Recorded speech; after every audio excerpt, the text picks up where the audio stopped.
Flor y Canto presenta.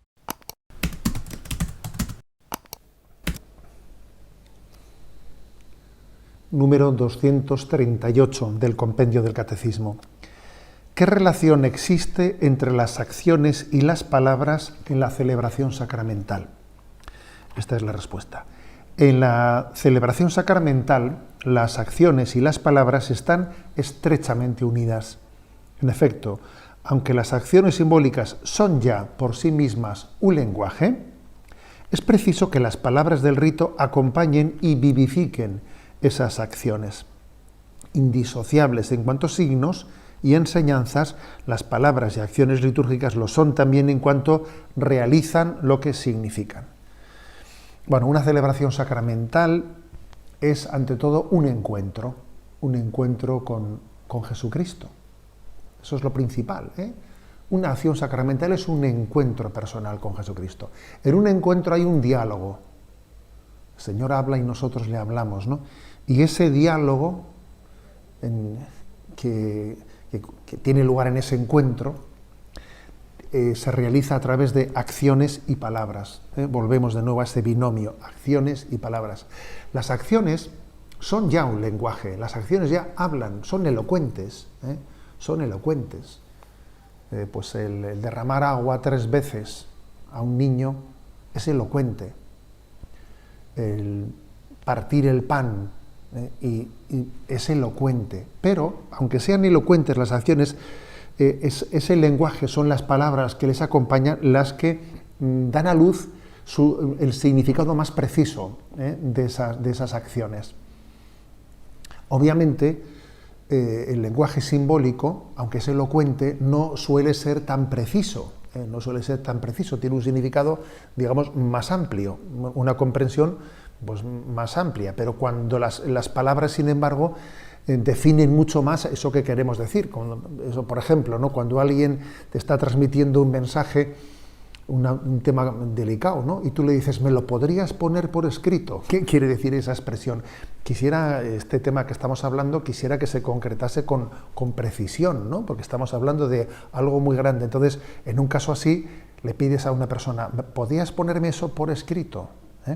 Bueno, algo así ocurre en ese binomio de las acciones simbólicas y las palabras que acompañan. Las palabras tienen quizás, bueno, las acciones son muy evocadoras, muy emotivas, pero las palabras son precisas, y entonces precisan qué significa, pues ese derramar el agua 3 veces, o el partir el pan, o el ungir a un enfermo, lo que fuere.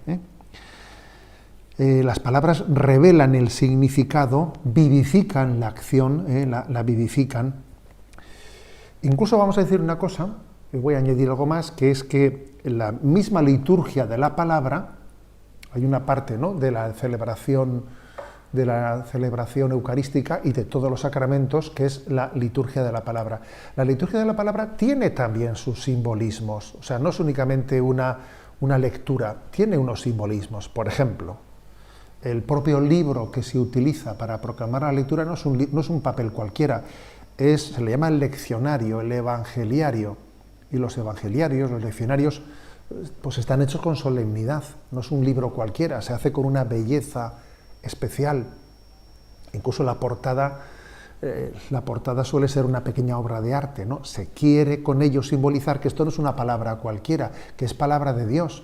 Cielo y tierra pasarán, pero estas palabras son eternas. Entonces, los libros que se eligen litúrgicamente, los leccionarios, los evangeliarios, suelen llevar unido también pues, una expresión simbólica de lo que esa palabra es. Y además, se suele llevar esa palabra pues, con una veneración, se hace una procesión con ese libro hasta el lugar en el que va a ser proclamado.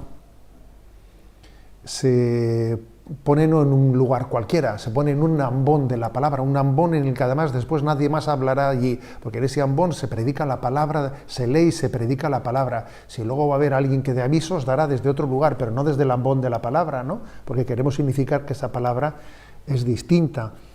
Y se inciensa, con incienso, se inciensa esa palabra de Dios, ese evangeliario. Cuando la liturgia es muy solemne, incluso 2 acólitos, ¿no?, están a ambos lados con dos velas encendidas al lado de ese libro. Están con ello diciendo, significando, lámpara, luz es tu palabra para mi vida, ¿no? Y el sacerdote, después de haberlo proclamado, o el diácono, lo besa el libro sagrado, lo besa, incluso en las celebraciones más solemnes, con ese evangeliario bendice al pueblo. O sea que, como veis, incluso la propia palabra no es palabra sin símbolos, sin acciones simbólicas, sino que la propia palabra está rodeada de acciones simbólicas, ¿no? Incluso, pues cuando preparamos a las personas, preparamos a aquellos lectores, ¿no?, para proclamar bien la palabra, les invitamos a que incluso algunos reciban la vocación del ministerio del lectorado, de proclamar bien las palabras, ¿no? No tienen que ser meros lectores, una mera lectura, tampoco unos declamadores como de poesía, no, están proclamando la palabra, que proclamar la palabra no es ni declamar al estilo poético, ni tampoco meramente leer, es proclamar, es tener conciencia de que estoy leyendo este libro sagrado de una manera solemne, haciendo presente la palabra de Cristo para la vida del mundo. Bueno, como veis, por lo tanto, hasta la propia palabra de Dios está llena también de signos y de símbolos, ¿no? Y el resumen de este punto que estamos explicando es que palabras y acciones son indisociables en la liturgia de la Iglesia. Y es muy importante que tengamos sensibilidad y estemos atentos a todos los simbolismos litúrgicos, y que los celebrantes obviamente los hagamos bien, porque claro, si nosotros no, la liturgia está llena de simbolismos, y si somos chapuceros y lo hacemos de cualquier manera, estamos hurtando al pueblo de Dios de todo ese simbolismo, de todo ese lenguaje. Estamos haciendo algo para lo cual no tenemos derecho, ¿no?, que es privar de la riqueza litúrgica al pueblo al cual estamos proclamando, ¿no? En resumen, palabras y acciones son indisociables, porque realizan lo que significan. Lo están realizando, no solo lo están significando, ¿no? Está aconteciendo en la liturgia eso que allí se está significando.